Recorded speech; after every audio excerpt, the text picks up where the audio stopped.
bwe tukwata obuyinza nga Mwami Museveni tumaze okumujja mu ntebe, tuteekwa okumukaka atubuulire wa gye yagenda ew'omusawo eyamuwa eddogo eryaluga bannayuganda. Museveni yaluga eggwanga lino.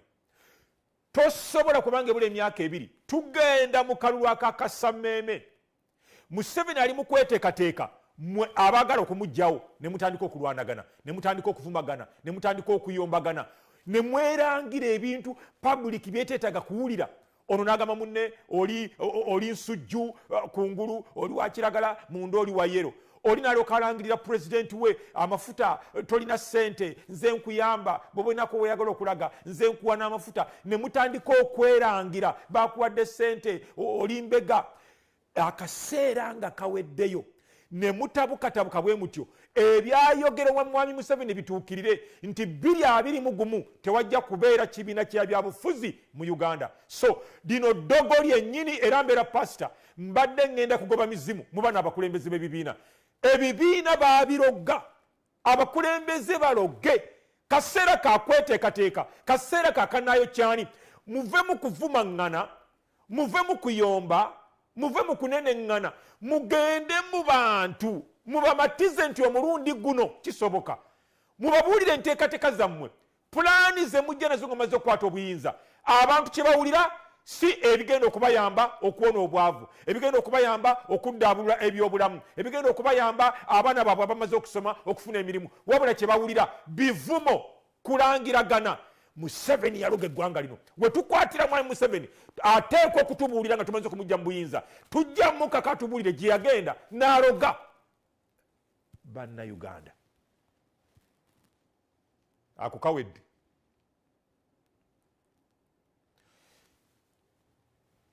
Nze ndowooza mu Uganda tetulina bibiina bya bufuzi.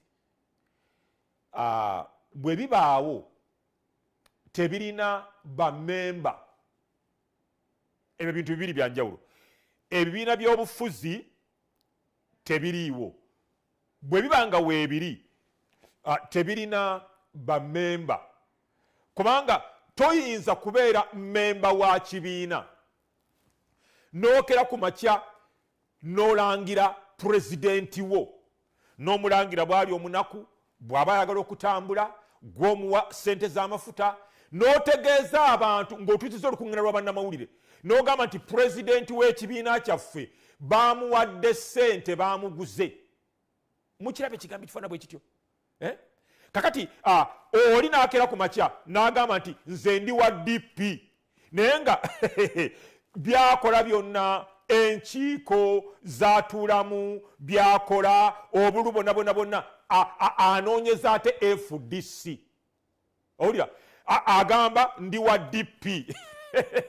Njagala kulaga vulugu ali mu ggwanga lya Uganda. Lino eggwanga lyafa. Oli n'akonfessinga admitting nti ndi wa DP, naye abeera mu nkiiko za FDC, atambula na pulezidenti wa FDC, alwanyisa pulezidenti w'ekibiina kye ekya DP, asuusuuta wa FDC, awagira wa FDC, anoonya kalulu na ba FDC, okuvuma avuma pulezidenti we ate ow'ekibiina ekya DP. Ebibiina bifu era bannayuganda tebalina nsobi yonna gye bakola. Kyova olaba nti bannayuganda mu kulonda tebalonda bibiina, balonda muntu.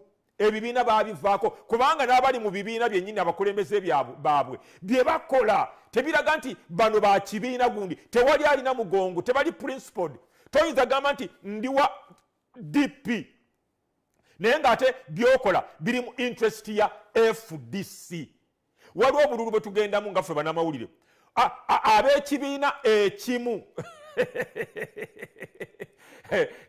ne bateekawo omuntu waabwe gwe baagala yeesimbewo bakubwe MP. Abamu mu bakulembeze b'ekibiina ekyo ate ne bakukuta nga bawagira owa DP. Weewuunye ekiri mu bibiina. Ebibiina bifu nnyo.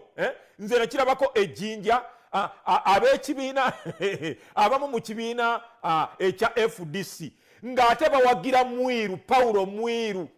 Okutegera eyali under the influence ya people power.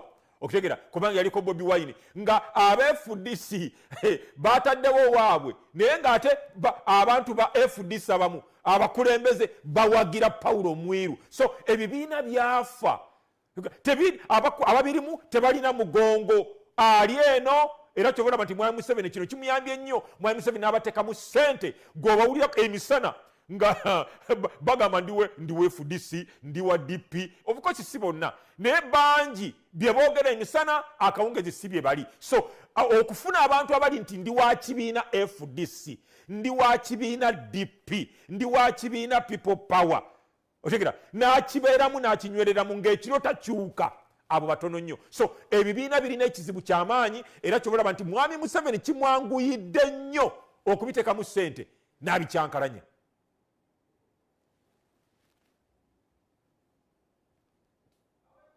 Hey.